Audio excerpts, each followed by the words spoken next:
Rising India news 24। नमस्कार, rising India news 24 पे मैं राजेश झा। हम गाज़ियाबाद में हैं। गाज़ियाबाद में आज की चर्चा पे बात करेंगे चोटी पे। विगत समय में माघ मेले में अय्यूब मुक्तेश्वरानंद जी का महाराज जी का एक बड़ा बवाल मचा था। उन्हें स्नान से रोका गया था और उसी समय रोकते समय ही एक बटुक की चोटी पकड़ के घसीट के उनको बाहर किया गया था। क्या चोटी पकड़ के घसीटना प्रशासन की जिम्मेदारी है? क्या उनका काम है? ठीक है, शंकराचार्य के ऊपर प्रशासन सवाल उठाती है, वो अच्छी बात है, वो अलग बात है, प्रशासन की अपनी डिमांड है। लेकिन किसी बटुक का, किसी ब्राह्मण का चोटी पकड़ के घसीटना कितना बड़ा घोर अपराध है। एक टोपी के खिलाफ अगर कुछ बोल दे तो सर तन से जुदा के नारे लगने लगते हैं, तत्काल हंगामा हो जाता है। लेकिन वहीं एक ब्राह्मण की, एक संत की चोटी पकड़ के मर्यादाहीन उनको किया जाता है, उसके ऊपर कोई कार्रवाई नहीं होती है। इसी के बारे में बात करेंगे। हमारे साथ हैं महाराज रमेशानंद गिरी जी महाराज, हमारे साथ हैं मनमोहन गामा जी। मनमोहन गामा जी AIM के महानगर अध्यक्ष हैं। बगल में पवन झा जी समाज सेवी है, गाज़ियाबाद के 40 से 45 वर्षों से समाज सेवा करते आ रहे हैं। हमारे बगल में सुनील झा जी कांग्रेस से जुड़े हुए हैं, दिल्ली प्रदेश कमेटी के मेंबर रह चुके हैं। साथ ही हमारे बगल में कृष्ण त्यागी जी जो जन युवा संगठन के राष्ट्रीय अध्यक्ष हैं। मनमोहन गामा जी, अभी जो मामला हुआ था माघ मेले में, एक बटुक की चोटी पकड़ के उनको घसीटा गया था जिसके ऊपर कोई कार्रवाई नहीं हुई, क्या ये सही है? क्या चोटी का अपमान नहीं है? सबसे पहले तो मैं धन्यवाद देना चाहूँगा आपको कि आपने एक खूबसूरत पहल की है, क्योंकि सिखाधारी, तिलकधारी और जनेऊधारी अपने आप में सनातन का वाहक है। और उत्तर प्रदेश में हिंदू हृदय सम्राट की सरकार में जब चुटिया को काटने का प्रयास किया जाए, चुटिया पकड़ के घसीटने का प्रयास किया जाए, तो कहीं ना कहीं हम सनातन धर्मी खुद को शर्मसार महसूस करते हैं। और मेरा तो यहाँ मानना है कि चाहे चुटिया हो या दाढ़ी हो या टोपी हो या पगड़ी हो, यह हमारे हिंदुस्तान की ताकत और खूबसूरती है। इसके साथ कोई छेड़छाड़ न करे। अगर वो ऐसा करता है तो निश्चित रूप से वो देश को नुकसान पहुंचाने का प्रयास कर रहा है। या वो अधिकारी की मंशा थी या सरकार के सह पे था, ये सवाल बनता है। और मैं ऑल इंडिया मजलिस इत्तेहादुल मुस्लिमीन के महानगर अध्यक्ष होने के नाते अपने प्रदेश के मुख्यमंत्री ओजस्वी, तेजस्वी, प्रखर, जो अपने आप को हिंदू हृदय सम्राट कहते हैं, नहीं कहना चाहिए, हमारे गुरु जी बैठे हैं, गुरु गोविंद दोऊ खड़े काको लागू पाए, बलिहारी गुरु आपने दियो गोविंद बताए। लेकिन क्या हर भगवाधारी संत हो सकता है? जैसे हर पीला चीज सोना नहीं हो सकता, वैसे ही हर भगवाधारी संत नहीं हो सकता। और जिस तरीके का अपमान हमारे तिलकधारी, चुटियाधारी, जनेऊधारी का इस सरकार में हुआ है, उसका मैं पुरजोर विरोध करता हूं और सरकार से मांग करता हूं कि माननीय मुख्यमंत्री जी, सार्वजनिक रूप से आपका वो अधिकारी जिसकी सह पे सिपाही स्तर के लोगों ने बदतमीजी करने का कार्य किया, वो सब के सब सार्वजनिक रूप से माफ़ी मांगे। पवन झा जी से सवाल करूंगा मैं। पवन झा जी, शिखा, तिलक, जनेऊ सनातन धर्म की प्रतीक नहीं मानती है सरकार या प्रशासन जो उसका अपमान कर रही है? देखिए, ऐसा है कि किसी के मानने या नहीं मानने से नहीं, जो है सच वो तो है। तो फिर 100 करोड़ की आबादी को इग्नोर क्यों किया गया? उनको दरकिनार क्यों किया गया?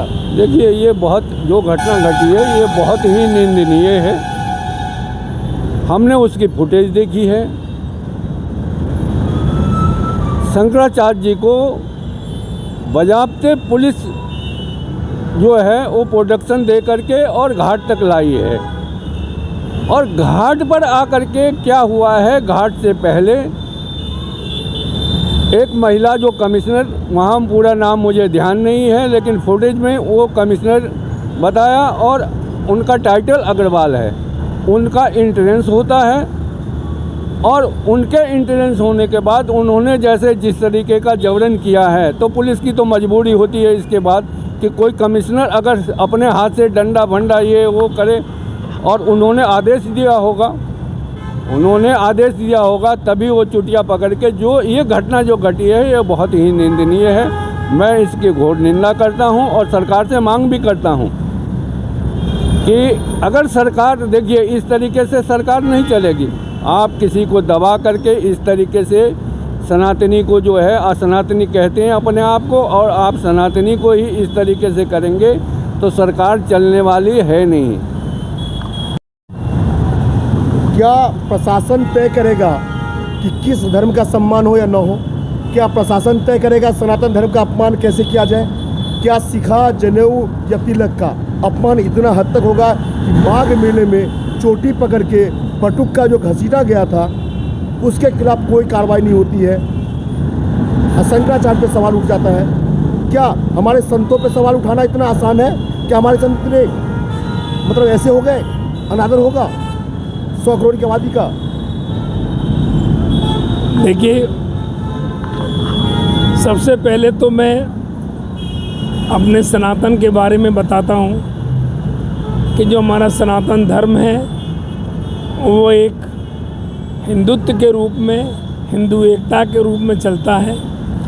रही बात चोटी को पकड़ने की, देखिए हमारे जो मुख्यमंत्री जी हैं योगी जी महाराज, उन्होंने तो नहीं कहा कि चोटी पकड़ के घसीटो। ये तो कुछ लोग होते हैं जो अपनी बुद्धि का इस्तेमाल न करके और संतों के साथ, बच्चों के साथ, विद्यार्थियों के साथ उन्होंने एक बटुक के साथ उसकी चोटी पकड़ के खींची है। तो चोटी हमारा जो ब्रह्मदेव रूप है, क्योंकि जब बच्चा शिक्षा लेता है, दीक्षा लेता है, सन्यासी भी शिक्षा देता लगता है तो वो चोटी रखता है। और चोटी हमारे सनातन धर्म में ब्रह्म में माना गया है, ब्रह्म रूप माना गया है उसको, क्योंकि हमारे मस्तिष्क में चोटी सबसे पीछे रखी जाती है और वह ब्रह्म रूप है। तो उसको जो भी चोटी खींचता है उसको गौ हत्या का पाप लगता है, उसको गौ हत्या का पाप लगता है, ब्रह्म का पाप लगता है। तो चोटी खींचना ये सही बात नहीं है और इसका बहुत अपमान है। लेकिन मैं फिर भी ये कहना चाहूँगा, देखिए महाराज जी ने तो ऐसा नहीं कहा कि तुम चोटी खींचो मारो, ठीक है, उनको थोड़ा गुस्से में थे। उन्होंने शंकराचार्य को बोला भाई आप भीड़ है, किसी प्रकार की कोई दुर्घटना ना हो तो आप पैदल आइए। तो उन्होंने भी कोई गलत नहीं कहा, क्योंकि वो पूरे एक यूपी को देख रहे हैं, हर चीज़ देख रहे हैं, हर वर्ग को देख रहे हैं, हर समाज को देख रहे हैं, किसी को कोई क्षति ना हो, किसी को कोई नुकसान ना हो। वह हर वर्ग के लोगों को देखते हुए सबका भला चाहते हैं। तो उन्होंने उस भलाई के लिए उन्होंने मैसेज भेजा था कि चलिए आप पैदल आइए। प्रशासन ने भी मैसेज दिया कि आप पैदल निकलिए। अब रहे आपस में संतों वाली बात, तो कोई कोई संत अड़ियल भी होते हैं, तो वो अगर वो आ जाते मान लो रथ के द्वारा तो कोई ऐसा नुकसान भी नहीं था। लेकिन महाराज जी भी थोड़ा सा सख्त रूप हैं। और अवधेश्वरानंद जी क्या हैं, अवधेश्वर मुक्त जी, वो हाँ अभी मुक्तेश्वरानंद जी थोड़ा सा वो भी अपना जिद में अड़ गए, लोगों के बहकावे में आगे नहीं मैं तो जाऊंगा तो इसी से जाऊंगा। तो ये हमारे आपस में सनातन में थोड़ा कोई बाहर का आदमी व्यक्तित्व मिला हुआ है जो गिराने की कोशिश कर रहा है हमारे हिंदुत्व को, तो ऐसा नहीं होगा। महाराज जी, भारत में 100 करोड़ की आबादी सनातन प्रेमी है, सनातन धर्मावलंबी है। क्या किसी 20 करोड़ की आबादी वाले की टोपी के ऊपर अगर हमला हो जाए या टोपी उतारी जाए या टोपी का अपमान हो जाए तो क्या कितनी हत्याएं होती है? आपने सब देखा है। ये तो हमने सब देखा है, लेकिन एक्चुअली ये है कि हमारे हिंदू धर्म में शांत प्रिय लोग ज़्यादा हैं। वह सोचते हैं अच्छा है ये समय टल जाए, किसी प्रकार की वारदात ना हो, तो शांत प्रिय लोग ज़्यादा हैं, एकदम उतावले नहीं होते हैं, बड़ा सोच समझ कर। लेकिन हुआ तो गलत है, फिर भी लोग शांत हैं कि चलो। महाराज जी इसको स्वीकार करते हैं कि ये गलत हुआ है, इसके ऊपर कार्रवाई होनी चाहिए? कार्रवाई प्रशासन ने जिसने किया है उस पर कार्रवाई होनी चाहिए कि ये उन्होंने चोटी पकड़ के गलत किया, ये नहीं होना चाहिए। इसकी हम भी घोर निंदा करते हैं कि संतों के ऊपर कुठाराघात नहीं होना चाहिए, आपस में बड़ा धैर्य से काम लेना चाहिए। हमारे साथ है सुनील झा जी। सुनील झा जी, क्या ये संविधान का दोहरा मापदंड नहीं है? क्या ये सच है कि संविधान मुस्लिमों के लिए अलग है, हिंदुओं के लिए अलग है? क्या कहना चाहेंगे आप? देखिए राजेश जी, रामचरितमानस में गोस्वामी तुलसीदास जी ने स्पष्ट रूप से उल्लेख किया है कि बालक, स्त्री, नारी और गाय, गौ माता, इनकी रक्षा राज्य सरकार की दायित्व होती है। पहली बात, राज्य सरकार की, राजा की दायुक्त होती है, पहला पॉइंट। अब सवाल ये उठता है कि जिसको आप चोटी घसीटना कहते हैं वो चोटी नहीं है, वह मान है, वह सम्मान है, अभिमान है और स्वाभिमान है। एक मुस्लिम का दाढ़ी उसका सम्मान है, आत्मसम्मान है। एक क्रिश्चियन का क्रॉस का चिन्ह गले में सम्मान होता है, उसका धर्म है, रिलीजन है। एक ब्राह्मण की क्या होता है, चोटिया क्या है, उसका सम्मान ही तो है, तप है, तपस्या है, तपस्या तो है। तो इस प्रकार से, जिस प्रकार से बटुक कुमार की चोटिया को हाथ लगाया गया, चोटिया पकड़ के घसीटा गया, तो इससे स्पष्ट साबित होता है कि इंटेंशन कहीं न कहीं रॉन्ग था, राइट तो था नहीं। एक तो बच्चा, एक दूसरा ब्राह्मण कुमार, तीसरा आपने चोटी पकड़ के घसीटा है, तो बहुत बड़ा अपमान किया है आपने, धर्म का भी, आपने ब्राह्मण कुल का भी, आपने तमाम संत का तो कर ही रहे थे और साथ में उन बच्चों का भी किया है।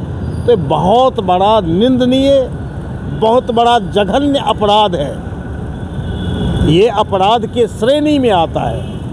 इसका प्रायश्चित देखिए, जबकि पहले मैंने कह चुका हूँ कि हर व्यक्ति चारों वर्ण है, मुख से ब्रह्मा, भुजा से क्षत्रिय, पेट से वैश्य, शरण से शूद्र। ये मैं नहीं कहता, अनादिकाल से चीख चीख कर वेद कहता है, जो पौराणिक ग्रंथ है।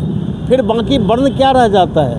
ये तो दूसरी प्रक्रिया है कि लोहार का काम करने, लोहे का काम करने वाले को लोहार कहा, बर्तन के काम करने वाले को कुम्हार कहा, विभिन्न प्रकार के हमने उपनाम संज्ञा दे दी।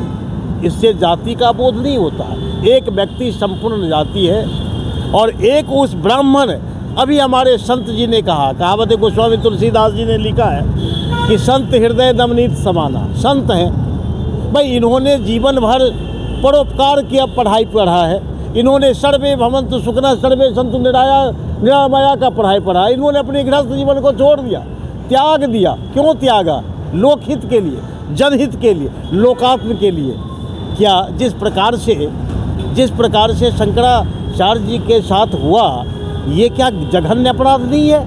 मैं कहता हूँ तमाम वीआईपी लोगों के लिए काफिला सहित चला जाता है मंदिर के प्रांगण में और मंदिर के सामने गेट खुल जाता है। क्या उन संत के लिए फूल की बारिश होकर के बिछाया नहीं जा सकता?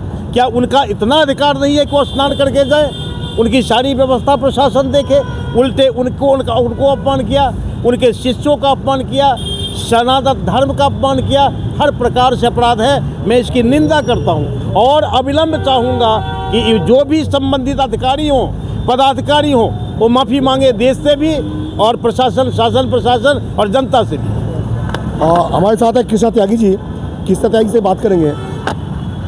कृष्णा त्यागी जी, सिर्फ सहन करने के लिए है क्या, बर्दाश्त करने के लिए है क्या? ब्राह्मण ही निशाने बनेगा क्या, सनातन ही निशाने बनेगा? क्या कहना है आपका? पहले तो आपका बहुत बहुत धन्यवाद। आपने एक इतने महत्वपूर्ण विषय पर आपने डिबेट रखी, आपका बहुत बहुत धन्यवाद। देखिए, सनातन हो या ब्राह्मण हो, ये टारगेट करना भारत के अंदर बहुत जो है छूट है। अब बहुत आसानी से इन लोगों को टारगेट कर सकते हो, क्योंकि ये दोनों ही लोग ऐसे हैं, दोनों ही चीज़ें ऐसी हैं कि हम लोग सोचते हैं कि भाई चलो ठीक है, जो हो रहा है हो जाने दो। टालने वाली स्थिति होती है, सहन करने वाली स्थिति होती है, क्योंकि ब्राह्मणों को भी बड़ा कहा गया और सनातन भी जो है सारे धर्मों में बड़ा है।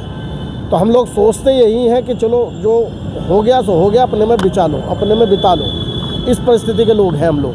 पर जिस तरीके से अब देश में परिस्थितियाँ चल रही हैं, ये ऐसा ना हो कि विकराल रूप लें। इससे पहले सरकार और प्रशासन को जागना चाहिए। और दूसरी बात देखिए, आपने कहा ना ब्राह्मण की चोटी पकड़ी गई, ये चोटी पकड़ने वाला अधिकारी था कौन, वो पुलिस वाला था कौन, पहले तो उसकी जांच होनी चाहिए। एक दिल्ली में भी आपने देखा होगा, नमाज पढ़ते हुए एक लात लगी थी, वो अधिकारी आज आपने देखा कहाँ है, किस स्थितियों में। ये उनकी ताकत है। एक हमारे बुजुर्ग महाराज को जो छोटे से अभी, उनकी उम्र भी ज़्यादा नहीं है, उनकी चोटी पकड़ का अपमान किया जाता है। न केवल उनका अपमान है, सनातन धर्म का अपमान है, साधु संतों का अपमान है, हिंदू धर्म का हर एक व्यक्ति जो मानता है उनका सबका अपमान है। और मुझे तो लगता नहीं अभी तक कोई कार्रवाई हुई है। तो अब लोग कहते हैं हिंदू हृदय सम्राट की सरकार है, हम भी मानते हैं, अब तक तो मानते ही थे, और अभी तो कोई कार्रवाई हुई नहीं। अगर ऐसा है तो अपने को प्रमाणित करो। उस अधिकारी का क्या हास्य होना चाहिए, वो दिखाओ पब्लिक को कि उसने ऐसा अपमान करा, तो उसका साथ क्या हुआ, तभी तो मानेंगे लोग। वरना तो जो चल रहा है वो तो चल ही रहा है, सब देख रहे हैं। तो क्या निशाने पे सनातन धर्मी रहेगा? अगर सनातनी अपने लिए स्वयं उठे खड़े नहीं होंगे, साधु संतों के पीछे खड़े होकर चलना नहीं सीखेंगे, तब तक तो ऐसे ही होता रहेगा। मनमोहन गामा जी, आप एएम के जिला अध्यक्ष हैं, महानगर अध्यक्ष हैं। क्या ये टोपी के ऊपर या किसी सिख के पगड़ी के ऊपर हमला होता तो क्या देश इतना शांत होता? जो 100 करोड़ की आबादी के पवित्र करने वाले सनातनी की चोटी को सिखा को घसीटा गया, उसके ऊपर पूरी तरह शांति है। मैं इतना ही कहना चाहूँगा कि रन से जो भाग जाए वो वीर नहीं, रन से जो भाग जाए वो वीर नहीं, प्यास जो बुझा न सके वो नीर नहीं। कुर्सी पे बैठे नेता भ्रम में मत रहना, सत्ता किसी की बाप की जागीर नहीं। यह हिंदुस्तान हिंदू मुस्लिम सिख ईसाई सबका है। संविधान समानता का अधिकार देता है और उस समानता के अधिकार के तहत हम सनातनियों को भी न्याय चाहिए। पवन जी, क्या न्याय उस बटुक को कभी मिलेगा? निश्चित जो रूप उसका से। अपमान हुआ है, क्या वो अपमान का घुट पी कर के ही मरेगा? देखिए, ऐसा नहीं है, न्याय निश्चित मिलेगा। अब मिलो, थोड़ा दिन बाद में मिलो, लेकिन न्याय जरूर मिलेगा। और नहीं मिलेगा तो इसके लिए सनातनी आंदोलन करेंगे। सनातनी आंदोलन करेंगे? बिल्कुल करेंगे। कसरा जी, खेत पे आपको पता है चुटिया पकड़े घसीटा गया था ब्राह्मण कुमार का, ब्रह्मचारी का, क्या उनको सजा कभी मिल पाएगी? अब तक तो नहीं मिला है। पहले तो ये बताऊं, सनातन सत्य सनातन, पूरे विश्व में सत्य सनातन ही धर्म ऐसा है जिसमें सभी धर्म और पंथ समाये हैं। और उसी सत्य सनातन धर्म का आज जो प्रयाग में अपमान हुआ है, मैं और मेरे साथी उसका विरोध करेंगे और उसका न्याय लेके रहेंगे। और मैं गुरुजी को, जो हमारे गुरुजी हैं, वे साधु जो होते हैं वे सन्यासी होते हैं, उन्होंने भी जो थोड़ी सी उग्रता दिखाई है, हम सब उनके बच्चे हैं, परिवार हैं। क्योंकि जितने भी सन्यासी आश्रम हैं वे सब गृहस्थ आश्रम से ही चलते हैं। और जब पूर्ण कुंभ लगा था पीछे, जो 144 साल बाद लगा था, तो हमारे साधु महाराज जितने भी अखाड़े वाले गए थे, भीड़ को देखते हुए उन्होंने निर्णय लिया कि पहले जनता स्नान करे, उसके बाद हम करेंगे। वो साधु और सन्यासी हैं, परिवार वाले हैं, वे हमें अपने परिवार बच्चे मानते हैं। मैं मानता हूँ सत्ता प्रशासन से गलती हुई है, प्रशासन ने गलती करी है। वो योगी जी से मेरी अपील रहेगी कि वे उनसे कड़े से कड़े उनके साथ कानूनी कार्रवाई करें और महाराज जी को न्याय दिलाएं। महाराज जी, क्या उस बटुक भैरव का, ब्रह्मचारी को जो अपमान हुआ है, क्या उसको संतुष्टि कभी मिल पाएगी? आपको लगता है एक सन्यासी होने के नाते, संत होने के नाते? देखिए, उसके साथ, बटुक के साथ जो हुआ है वो गलत हुआ है। इस चीज़ को हम खुद एक्सेप्ट करते हैं, वह गलत हुआ है और उसके साथ न्याय होना चाहिए। और मैं अपने मुख्यमंत्री योगी जी महाराज से भी ये प्रार्थना करता हूँ, बहुत बड़े संत हैं, वो समाज सेवी भी हैं, कि वह इस बात को गौर करके उस बच्चे को न्याय दिलाएं और अपने सनातन धर्म को बचाएं और अपने आप को भी बचाएं और सही न्याय करें, जिससे कि उस बच्चे के दिल पे कोई चोट पहुंची हो तो वह चोट से दूर हो, या तो वो माफ़ी मांगे आकर के, उसको माफी, जिसने भी ये कृत्य किया है, सनातन धर्म पर हाथ डाला है, ये नहीं डालना चाहिए, क्योंकि सनातन धर्म 5000 वर्ष से भी पुराना अपना धर्म है। सनातन धर्म हमारा, आज तक किसी की ये हिम्मत नहीं पड़ी कि सनातन धर्म पर उंगली उठा दे। लेकिन ये चाहे उसे गलती से हुआ हो या जानबूझ के हुआ हो, इसका उसे खुद में आकर के माफ़ी मांगनी है तो हम माफ़ कर देंगे, वरना उस पर कठोर कार्रवाई होनी चाहिए और सख्त से सख्त सज़ा होनी चाहिए उसको। ये हम निंदा करते हैं। जी भाई साहब, क्या नाम हुआ आपका? मैं यशपाल सिंह, हिंदू राष्ट्र संगठन से प्रदेश मंत्री। यशपाल जी, हाँ, क्या आपको लगता है कि उस पर 1 महीने तक तो अभी तक कोई जांच नहीं हुई, कोई बात नहीं, चर्चा नहीं हुई? इसके बारे में हमारे संगठन श्री नरेंद्र महाराज जी ने कार्रवाई करने की अपील करी है और संगठन इसके बारे में काफ़ी निंदा कर चुका पहले भी। और जो डिबेट दिखाई गई है इसके बारे में भी इतना सारा सिस्टम गलत हुआ है महाराज जी के साथ। चलो, प्रशासन से मानते हैं ये गलती हुई है और प्रशासन को इसके बारे में सोचना चाहिए। आदरणीय योगी मुख्यमंत्री जी हमारे हैं, सनातन धर्म की अगर रक्षा नहीं कर पाएंगे तो हम सनातन धर्म कहाँ पर जाएंगे, कैसे आगे बढ़ेंगे, इसके बारे में मैं इतने कह सकता हूँ बस। सुनील झा जी। राजेश जी, चुटिया पकड़ के चाणक्य को घनानंद जी ने खींचा था। इतिहास साक्षी है कि घनानंद की सत्ता संप्रभुता मिट गई। चुटिया को पकड़ना, उस पे हाथ लगाना, उसको गलत इंटेंशन से दिखाने का मतलब है कि आप भृगुवंशी का अपमान करते हैं। इस देश में रघुवंशी भी, जदुवंशी भी जब भृगुवंशी का अपमान नहीं कर पाए, वही भृगुवंशी है वो जो विष्णु के चरण में लात मारा। वहाँ भी उसने अपमान लगा तो भगवान विष्णु के चरण में भृगुवंशी ने लात मारा था। ये भूल रहे हैं कि भृगुवंशी की क्या सत्ता और संप्रभुता है, क्या ताकत है। अरे राम जी भी प्रायश्चित किए जब रावण को मारे, तो जब उन्होंने ब्रह्म हत्या का भी राम जी ने भी प्रायश्चित किए। जरा हिस्ट्री ज्योग्राफी पढ़े, वो भूल गए हैं चुटिया को हाथ लगाने का क्या मतलब होता है। भगवान राम ने ही अपमान किए, भगवान कृष्ण ने ही किए, यदुवंशी रघुवंशी नहीं किए। भृगुवंशी का अपमान, जिसने धरती को दान दे रखा है, जिसकी दी हुई धरती है, ये धरा किसकी है? भृगुवंशियों की है। उसको अपमान कर रहे हो। राम राम छी छी, निंदा करता हूँ मैं, घोर निंदा करता हूँ। क्या ये अपमान है? संतों का अपमान करते हो। अरे जो संत दुनिया को कुछ देता है, जीव जगत को देता है, उसका अपमान कर रहे हो, उसके साथ राजनीति कर रहे हो, उसको रास्ते में रोक रहे हो, उसको स्नान से वंचित कर रहे हो, उसके शिष्य को मार रहे हो। क्या दिखाना चाहते हो आप? सत्ता कभी नहीं रही है एक जगह, एक व्यक्ति तक नहीं रहता है। आप पे विश्वास किया जनता कि हम सन्यासी के हाथ में सत्ता सौंपते हैं, क्योंकि सन्यासी के हृदय में लोकात्म होता है। आपके अंदर लोकात्म नहीं है, तो लोकात्म नहीं है तो देश आपसे नहीं चलेगा। देश कहीं न कहीं धर्म और निष्ठा संविधान से चलेगा, जिसमें कमी आ रही है। इसको सुधारें, प्रायश्चित मांगे। मैं इसकी घोर निंदा करता हूँ। निश्चित रूप से प्रायश्चित मांगनी चाहिए, नहीं तो ये भृगुवंशी हैं, बहुत कुछ हो सकता है। भृगुवंशी शांत हैं, आपको आशीर्वाद दे रहे हैं। अभी भी आपने यूजीसी पे भी देखो बहुत कुछ किया है, लेकिन फिर भी शांत हैं। इस चीज़ को समझें, प्रायश्चित करें। हर जगह प्रायश्चित का विधान है, शास्त्र में भी विधान है, राजनीति में भी विधान है, धर्म में विधान है। इसीलिए हम आग्रह करेंगे कि प्रायश्चित करें। क्या आपको ये नहीं लगता, अब तक तो न्याय मिला नहीं, महीनों बीत गए, कि अब उस बालक को न्याय मिल पाएगा, या सनातन धर्म या हिंदू संगठन आगे बढ़ेंगे?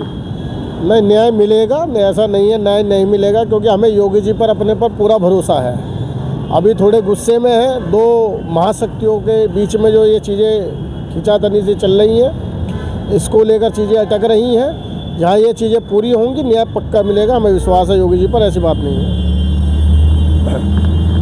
जैसा कि देखेंगे, लोगों में रोष तो है, सब ने अपने विचार दिए हैं, और सबकी नज़र में अन्याय तो कहीं ना कहीं हुआ है।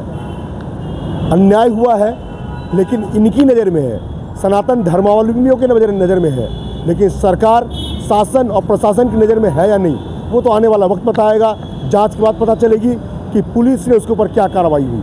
मेरी खास के प्रशासन से मांग है, और शासन से, महाराज योगी आदित्यनाथ जी से ही मांग है, मुख्यमंत्री जी से भी, कि कठोर कार्रवाई तो होनी चाहिए। और ये जो कार्रवाई हो वो सार्वजनिक हो, मीडिया में ये बात आए, इस तरह छुपाया न जाए। एक सनातन के अपमान का बदला कुछ न कुछ तो कार्रवाई होनी चाहिए महाराज जी। राजीव न्यूज़ 24 से मैं राजेश शाह, कैमरामैन मोनू राघव के साथ। देश और दुनिया का सबसे तेजी से उभरता हुआ news channel rising India news 24। Channel को सब्सक्राइब करें, लाइक करें और वीडियो को शेयर करें।